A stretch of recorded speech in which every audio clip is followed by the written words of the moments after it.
Hello and welcome, Aries. This is your general reading for April the 18th to 24th of April. Just going to get straight in. I've already shuffled those, I don't know why I'm doing that. We'll be using the True Black deck as usual. I'll put some clarifiers over the top. We'll be using the Celtic Cross. If you could like, share, subscribe, I'd really appreciate that. It's very early days for the channel. Last week I think there were about, the most views I ever got was about 33. So when people talk about, hey Aries, this is going to be a general reading, to be honest, I think I'm speaking to about 20 of you on the planet. So it's going to be a very specific general reading. Anyway, I do really appreciate you being here. I seem to be the only one on the YouTube at the moment that's using the True Black deck regularly. It is a tricky deck to use. I really love it, and I'm getting some good results with it. I'm also getting back into the tarot after quite a while, so sometimes you'll feel, you'll hear me pause, and that's me just thinking about the card, and I have to kind of reframe it to the Rider-Waite deck and then come back out again and think about what this card means and also what it means to me, because sometimes you can take the meaning of a card, but it's how it sits with other cards, and also how that card feels to you when you actually draw it. I'm a big fan of some cards that people would say were quite cathartic and maybe a little bit heavy energy. I quite like them, but we'll talk about those as they turn up. Anyway, Aries, let's jump straight in, so enjoy. So to begin with, we've got the Nine of Cups. Beautiful energy. It's very relaxed, calm, it's assurance, it's abundance. It's got everything you can possibly want in those glasses there. There's wine, there's grapes, there's money, there's jewelry. So yeah, lovely card to get first up. So that's, so far so good. That's going to be a great week. What's crossing it? Choices. Just that. You've got a lot of choices to make next week, so let's see how we can refine those a little bit. And again, that's the Seven of Cups. So if this was a romantic reading, and I don't know whether it is or not, then they're both emotional cards. The cups are all about emotion, so they fit very nicely to that. I love this card in the near past. Four of Swords, probably the gentlest card in the sword deck. A time of rest, relaxation, possibly a blessing coming in. Doesn't really resonate on this card, but definitely a time of just calmness and solitude and solace, and just getting some energy back, I think. Okay, in the near future, the Nightmare card. Talk about that in a bit more detail. That's so you got two nines there as well. I quite like the image on this one, actually. I will talk about it now. It's obviously, the rabbit is absolutely dead as a dodo. There's 8 swords behind it there, 9 swords there. Yeah, 8 swords behind it, the 9th sword piercing the rabbit. But if you look really closely, that sword's translucent, and that's not blood coming out of the rabbit, that's rose petals. So it's a dream. It's just a dream. I mean, dreams and portents and signs are all quite useful, but it's not as bad as it looks. It's really not. So I think we need to, we'll clarify that, but we need to counter that with one of the things the tarot talks about is it's about cycles and balance. And if you're having a bad day, it's only a bad day. Tomorrow it will be better. So this is the root of the situation, what's going away from you at the moment. I've been calling this the Goliath beetle. It's actually a Hercules beetle. This is the burden card. Is about someone carrying a burden. The good news is you're almost at your destination, and in this card there's another beetle getting a free ride. So if this was a work situation, it's, have you got a work colleague that's standing on the shoulders of giants and not talking about who's actually doing all the work. The good news is this is the Hercules beetle, can easily carry the weight on its back, including that other person. So woe betide them if they're trying to get the better of you, because it's just not going to work out. In a relationship, it would be about maybe one person thinking they were doing more work than someone else. So that's worth thinking about. Heartbreak card at the top. This card talks about healing. It also talks about, are you the sword or are you the heart? And I'm always very, I've struggled to find the balance between being as good as I possibly can be and just being a bit of a git. And I think that's what this card talks about to me as well. It's just because you've got the power to do something doesn't mean you should do it. You've got a nice mix. It's quite a volatile reading so far, this. You've got cups, you've got swords, you've got wands. There's only pentacles that aren't on here. So it does feel if it's not a love reading, if this was a career reading, or is whatever resonates with you, what I would say about this is it's quite an emotional time, this situation. This is where you're going to find yourself. The Moon card, the first major arcana that's shown up. Signs and portents, you know, mysteries. There's a lot of energy. There's a lot of potential energy to use. So that's a good thing.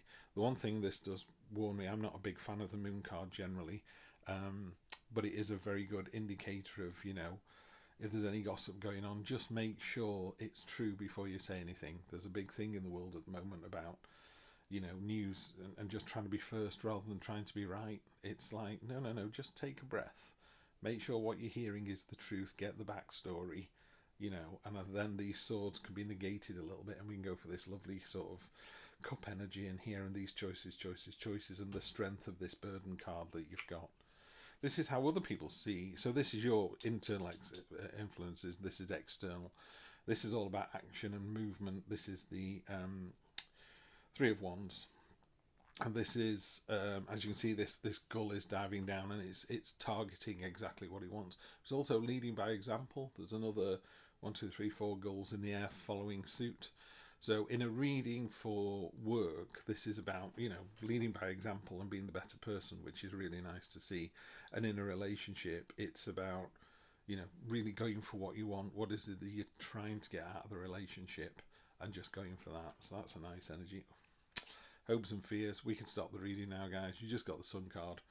Best card in the deck. Considered by, you know, tarot readers as the best card in the deck. I have a couple of other favourites, but it's certainly a great card to get anywhere in a reading. It's all about, you know, we are on this planet. We exist because of the sun. We could not survive without the sun. It brightens our day. You know, phrases like brightens our day. The sun will come up tomorrow. All of this kind of stuff. It's all based on this kind of really powerful sun energy. And again, the moon gets its energy from the sun.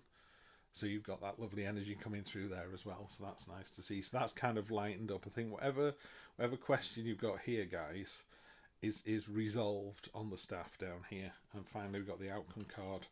Okay, there's a bit of a warning on this one. This is the Five of Cups. And this is the 3 cups are spilled and 2 are still upright. On this one, we've all been sort of sidelined by that beautiful crashing glass at the front there, and going, oh, what's gone on? Oh, everything's cracked and broken. There's no hope. Well, there is. There's one glass there that's still full. There's nothing wrong with that glass. So it's about seeing the bigger picture. It kind of mirrors, literally mirrors, the moon. So the moon is all mystery and illusion and smoke and mirrors, and this is the card that says there are smoke and mirrors, but there is still, don't forget to see that one cup that's still there. That's a really nice card to end the reading on. Bottom of the deck, we've got the Two of Swords. There's this sort of stagnation. These two swords here, they're rubbing against each other, so there's a message in the background, an important message, and it's just getting torn apart by these two swords that are sort of rubbing against each other and not really getting anywhere. Bit of a crossroads card, this. Now that's the underlying energy under all of this. So to me, that would be, in a more traditional Rider-Waite deck, there's a woman by the shore holding 2 swords up with a blindfold. There's 2 meanings really. One is, you can tell people to stay away and let me just think about it, and that ties in with the Four of Swords. The recent past, you've had to think about something, and maybe you've gone, oh, fed up of this, I'm having to do all the work myself. Yeah. And then in the near future, you've got this horrible kind of nightmare card and the heartbreak. You don't think it's going to turn out very well, and it turns out really well. You know, these 2 cards here are super powerful, and again, it's just warning you not to belittle a situation, but also to move forwards with something. You know, I always think if you're at a crossroads, don't stand at the crossroads going, should I go left or right? Well, I don't know. The universe doesn't know. Go left or right. And then left made you Prime Minister and right sent you to prison. Or you turn right and go, I don't like the path I'm on. I'm going to end up in prison if I do this. So go back to the crossroads and go left. You know, it's not sending you down a blind alley here. Sorry, it sounds like I'm getting cross, and I don't mean to. So we'll clarify those now. On the bottom of this deck, we got the Hercules beetle again. So again, whenever you see a card that duplicates, that's the universe going, I told you so. So yeah, we appreciate you've got a burden. We know it's been a pain in the bum to carry it, but you've got to remember you've got the strength to do this. You know, Aries, you have more than enough strength to get through this week, whatever it throws at you. Just watch the signs and portents with the moon down there. If it's a bit of a Matrix moment, that. Did you just see a black cat? It's that kind of thing. Did you? I don't know. You tell me. So anyway, let's clarify this. On top of the Nine of Cups, you've got the Four of Cups, which is I call it the meh card. It's a sort of, can't be bothered. So let's lose that energy. We're not interested in that. Crossing that, you've got the Knight of Pentacles. And again, this knight, I mean, if you look at the armour he's wearing, is completely ridiculous. He's got no protection at all. He's actually covered his face because he doesn't need to see the reality. This energy is all about thinking outside the box. It's about imagination and dreaming and the happy daydreams, which again get rid of this horrible nightmare. You know, it's fine to dream. It's because, you know, in the actual True Black book that it comes with, it says quite clearly, you know, you can't create something until it's been imagined. Somebody somewhere's got to have a dream about something. So dreams are very powerful and very useful. Near past, you've got this again, that you're worrying about something. There's no need to worry about something. I'm telling you, the Sun card is telling you that. Yeah, and your near future, if you don't accept the nightmares, you get the star. So you've got sun, moon and star. You know, it's all about that kind of celestial energy the universe provides. She's all about having a real conscious and subconscious flow, a real kind of affinity to both subconscious and conscious. A great card to get. Full of imagination, full of hope and promise. Love to see that card. So that's really good. The root of the matter, kind of tummy feeling, you know, that kind of subconscious. Ace of Wands, great start. So there's a new start coming in. So I think if we can get rid of these horrible nightmare cards that you're thinking too much about a situation. Yeah, Knight of Pentacles up at the top there. So she's almost too armoured. She's heavily armoured. She's got a hammer in one hand, like, look at the armour I've made. Antlers for strength and tenacity. She's hanging all of her work and all of her effort off her antlers. You know, antlers are stamina and tenacity. That's what it is. And she's got a foot on the pentacle there. So it's all about being very deliberate, you know, and very powerful and very assured, which is a great energy. The only thing is, she's a bit over-armoured. You know, in a relationship, it's like, by all means, protect yourself. You know, tell your friends where you're going and all that kind of stuff. Let's be sensible. But don't be so protective that you don't do anything and don't go to the party. There's a little bit of stubbornness with that card as well, which I'm not really seeing with the rest of the reading, because you've got plenty of movement here with this 3. So that's so far so good. The other cards have kind of lifted. It is a bit conflicty. It's got a feeling of a very crossroady kind of feeling this week. It's one of those things where I think if you get out of bed next week, you know, determined to have a good week, you'll have a good week. And if you don't, you won't. You know, your power's in your own hands here. Oh, fantastic. Okay, Ace of Pentacles on top of the moon. This is your situation. The Ace of Pentacles is built on a mountain. The foundation could not be stronger. Again, 2 aces here.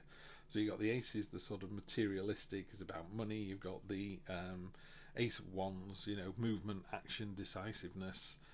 These are great to go together. That's really good. So again, you've got this huge pentacle here. You've made that with this hammer and axe, and you've got all those others hanging up, which mirror the Knight of Pentacles up there. So it's all about, you know, planting the seed and getting going. You know, that real kind of manual labour. You know, creating something, doing something. So it's not the Ace of Cups, which is about imagining or about emotions and love and headspace, you know, and a new start there. This is the physical, roll your sleeves up and get on with it. So that was tying really nicely. I think this week, if you get out of bed positive and roll your sleeves up, it's going to be a belter. Okay, and again, every time I say something like that, I bring another card in. This card's really interesting. There's 5 of Wands in this deck.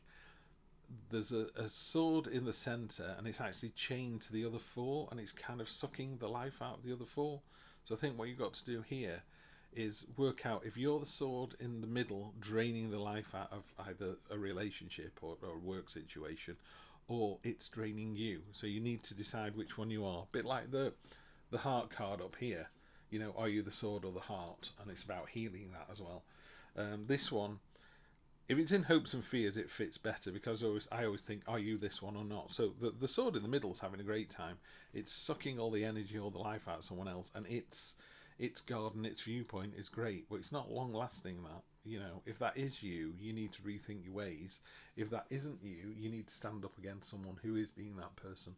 You know, there's 4 of you chain there. You just turn around and go, we're not having this anymore. We're not all working till midnight, or we're not putting up with this behaviour in this relationship. Hopes and fears, Hermit.